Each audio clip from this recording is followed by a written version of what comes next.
mahusiano tena nilikuwa hata sitaki kusema mahusiano yangu mapya. Nimekutana na boyfriend wangu msikitini. Nimeenda zangu kuswali Ijumaa, natoka nje nikakutana na boyfriend mkaka. Katoka na kanzu yake akaniambia asalamu alaykum. Alaykum salam. Salama. Nakupenda, unanipenda nikamwambia asante, mimi hapo mapenzi yashanichosha.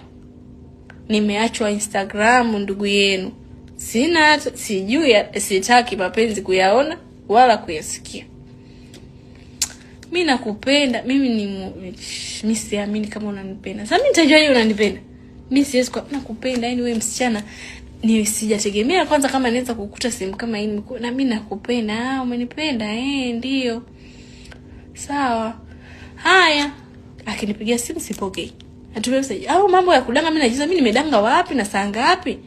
Mwanaume nimekutana naye msikitini, jamani. Nimetoka zangu kuswali. Mzima mimi nakupendaga nana hapana. Mimi sitaki. Wiki ya kwanza hatuongei. Wiki ya pili, wiki ya tatu nasema huyu mtu mbona nampusha away sana lakini haondoki. Tumia message asubuhi na kujibu kesho kutwa. Piga simu sishiki simu. Sitaki kabisa kusikia mapenzi mimi. Sitaki kusikia chochote.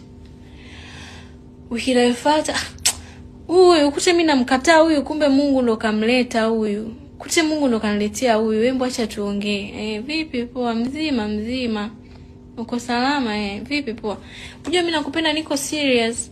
Kweli mimi niko serious. Kweli unanipenda? Haya sawa.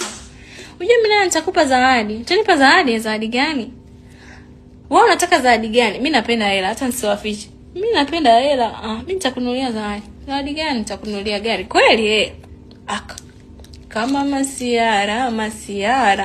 Kesho asubuhi nimeletewa range hilo hapo. Haya, nimedanga wapi? Saa ngapi? Mbwa nyinyi. Wapi? Saa ngapi mimi nilipoenda kudanga? Labda nilienda kudangia msikitini basi. Nimetoka msikitini nikakaa pale nje